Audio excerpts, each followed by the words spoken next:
Hello, good morning everyone. So after ER we will discuss our next organelle today in this video, that is Golgi body, which is also known by the name Golgi complex, Golgi apparatus, lipochondria, and in plant it is also known as dictyosome.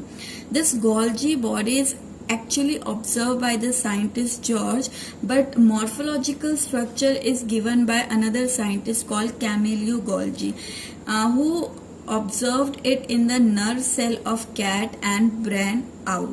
Okay, the size of this Golgi complex or Golgi body, it varies.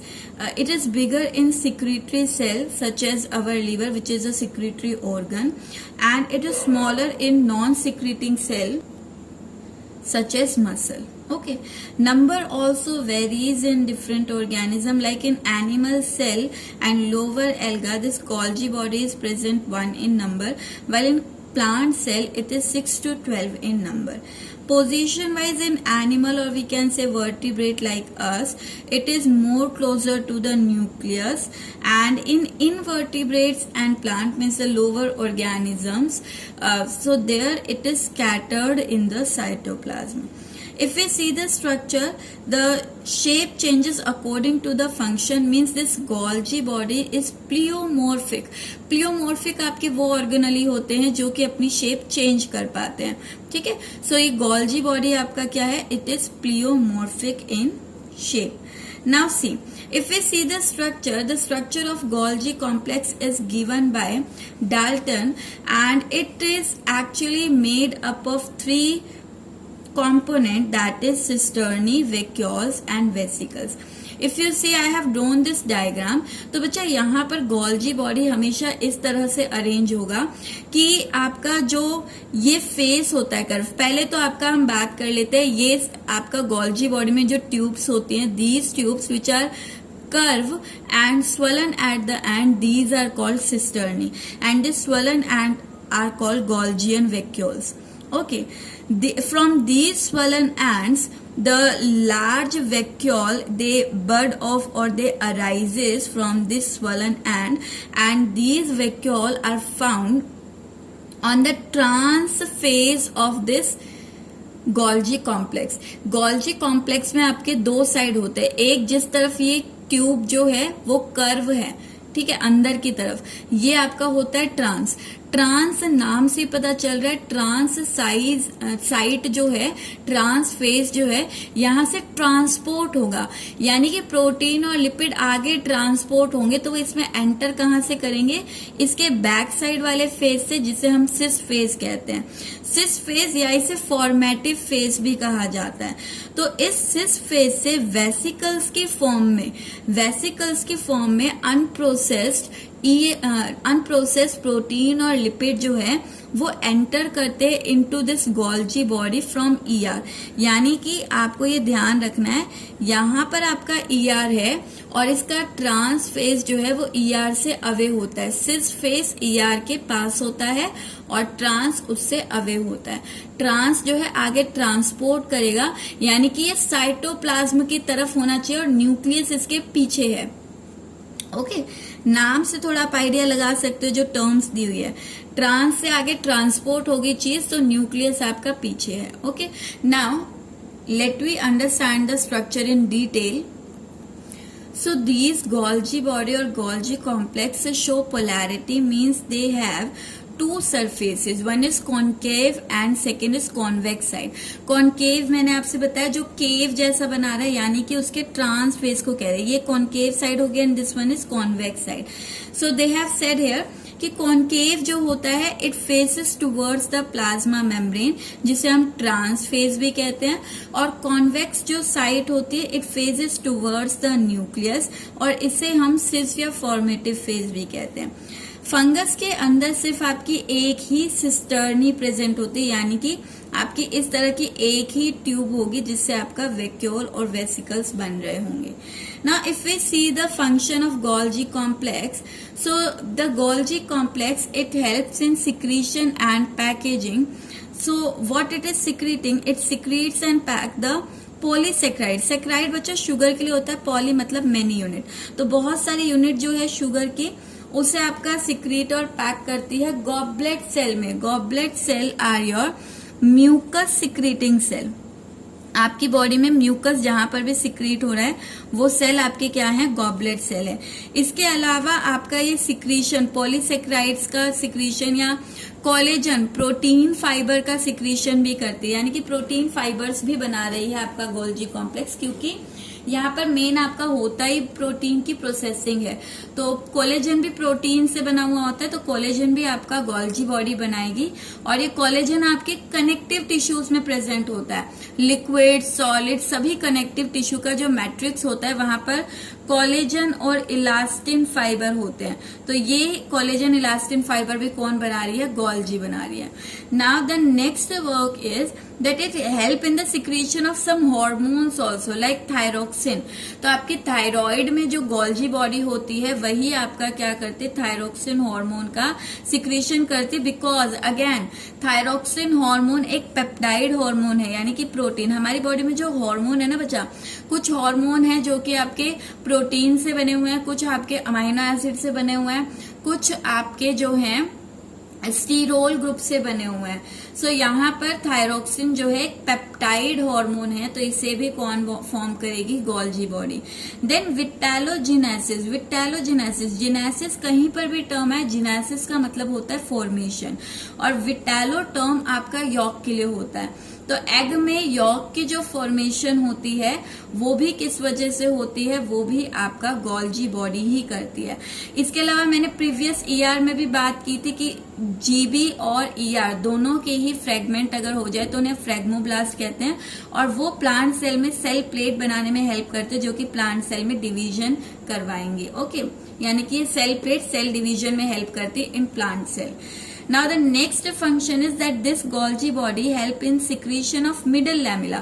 Middle lamella आपने पढ़ा है, plant cell जो होते हैं, दो plant cell वो एक दूसरे से कनेक्टेड होते हैं प्लाज्मोडेस्मेटल कनेक्शन से, और इनकी सेल वॉल कनेक्टेड होते एक सीमेंटिंग मटेरियल से, जिसे हम कहते हैं middle lamella, which is made up of calcium and phosphate pectate material calcium pectate है, फोस्फेट पैक्टेट है, तो उनसे आपका ये मिडल लैमेला बना होता है, मेनली कैल्शियम पैक्टेट से बना हुआ होता है। ओके, तो वो बनाने का काम भी कौन कर रही है, आपकी Golgi body. Then it also help in glycosylation, and glycosylation is what, आपकी जो हमने बात की थी कि ईआर में जो भी प्रोटीन और लिपिड बनती हैं ये ईआर से कहाँ जाती, गोल्जी बॉडी में।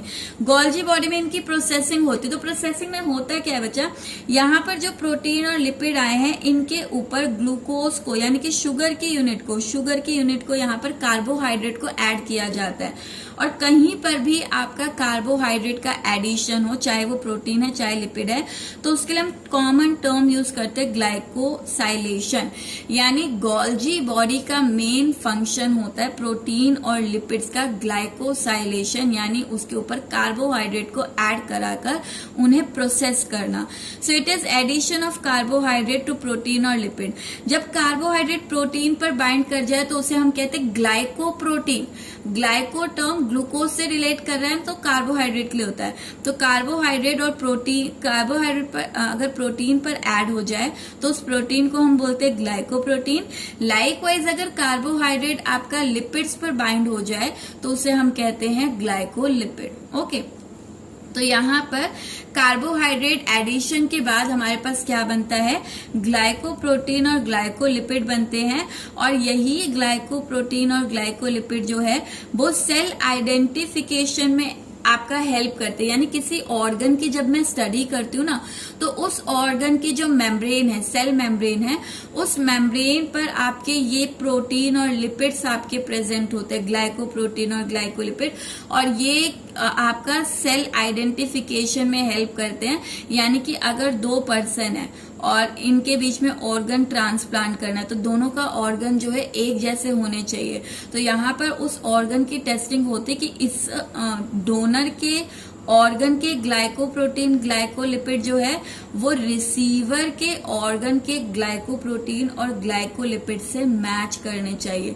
तो ऑर्गन ट्रांसप्लांटेशन में सिर्फ सीरम और ब्लड टेस्ट नहीं होते बच्चा, बल्कि जो ऑर्गन ट्रांसप्लांट किया जा रहा है उसके भी टेस्ट होते हैं कि वो ऑर्गन आपके रेसिपिएंट ऑर्गन से, रिसीव जो कर रहा है उस ऑर्गन को, उसके ऑर्गन से मैच करते हो।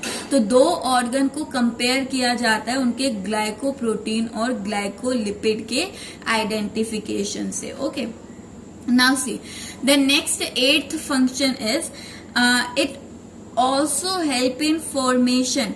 ये मैंने आपको 9th क्लास में भी लिखवाया था। Acrosome of sperm is made up of Golgi body. जो एक्रोसोम होता है स्पर्म का, वो आपका गोल्जी बॉडी से बना होता है। एक्रोसोम क्या है? जो मेल स्पर्म होता है, ह्यूमन मेल स्पर्म, उसके हेड पर ये एक स्ट्रक्चर होता है एक्रोसोम, जिसके अंदर आपके स्ट्रॉन्ग लाइसिन एंजाइम होते हैं। और ये एक्रोसोम जो है, फिर ये आपका स्पर्म है, ये हेड है, ये मिडल पीस, ये टेल। ये एक्रोसोम क्या करते हैं? इस स्पर्म को जब एंटर करना है एग के अंदर, तो एग की जो वॉल होती है वो बहुत हार्ड होती है। तो उस वॉल को डिग्रेड करने के लिए यहाँ स्ट्रॉन्ग लाइसिन एंजाइम की जरूरत होती है। तो वो जो स्ट्रॉन्ग लाइसिन एंजाइम होते हैं, एक्रोसोम जो रीजन है ये जिसके अंदर एंजाइम है, वो भी किसने बनाया है? गोल्जी बॉडी ने। तो स्पर्म में जो एक्रोसोम रीजन है वो कौन बनाता है? गोल्जी बॉडी, जिसके अंदर आपके लाइसिन एंजाइम होते हैं जो कि एग में पेनिट्रेट करवाने में हेल्प करते हैं during the process of fertilisation. Okay, along with this, यही आपके लाइजोसोम आपने पढ़ा है 9th क्लासेस में भी कि लाइजोसोम आपका ऑर्गेनली है जिसके अंदर एंजाइम फिल है। और बच्चा ये आप ध्यान रख लीजिए, आपके जितने भी एंजाइम है ये प्रोटीनेशियस नेचर के होते हैं एक्सेप्ट वन। एक यहाँ पर एक्सेप्शन है जिसे हम कहते हैं आपका राइबोजाइम। राइबोजाइम एक एंजाइम है जो कि आरएनए से बना हुआ है। इसके अलावा जितने भी एंजाइम है वो सारे प्रोटीन से बने हुए होते हैं। और हम बात करें गोल्जी बॉडी में प्रोटीन की, तो प्रोसेसिंग होती है। तो यहाँ पर जितने भी आपके प्राइमरी लाइजोसोम्स होते हैं वो कौन बनाता है? वो आपका गोल्जी बॉडी। यानी कि गोल्जी बॉडी में जब एंजाइम की प्रोसेसिंग हो जाती है तो इस गोल्जी बॉडी से जो वैक्यूल निकलते हैं जिनके अंदर आपके स्ट्रॉन्ग एंजाइम है, इन्हीं वैक्यूल को, हैविंग एंजाइम, इन्हीं को हम क्या कहते हैं? लाइजोसोम कहते हैं। तो अगर 1 मार्क्स में क्वेश्चन आ जाए, सारी चीजें आपने 9th में पढ़ी हुई है कि आपका लाइजोसोम कौन बनाता है, तो लाइजोसोम आपकी गोल्जी बॉडीज ही बनाती है। Okay, then this Golgi body is also part of GERL system which we have learned in the previous ER also। और GERL system जो है वो आपका स्केलेटन की तरह काम करता है और आपका ट्रांसपोर्ट में हेल्प करता है, क्योंकि पूरे मेम्ब्रेन एक दूसरे से जुड़े हुए हैं, ये सारे ऑर्गेनेलिज एक दूसरे से कनेक्टेड है। तो कोई भी चीज एक से दूसरे में ट्रांसपोर्ट करनी है तो यहाँ डायरेक्ट ट्रांसपोर्ट हो जाती है। जैसे ER से आपका जुड़ा हुआ है गोल्जी, गोल्जी से आपका जुड़ा होगा लाइजोसोम, ये इसी से निकल रहा है। और ER के ऊपर आपका राइबोसोम्स भी होते हैं। तो ये सारे एक दूसरे से कनेक्टेड होकर एक कॉमन सिस्टम बनाते हैं जिसे हम GERL सिस्टम कहते हैं, ग्रिल सिस्टम कहते हैं। Okay, so this is all about your Golgi body. In the next part of video we will take our next organelle, that is lysosome. This is all for today. Thank you.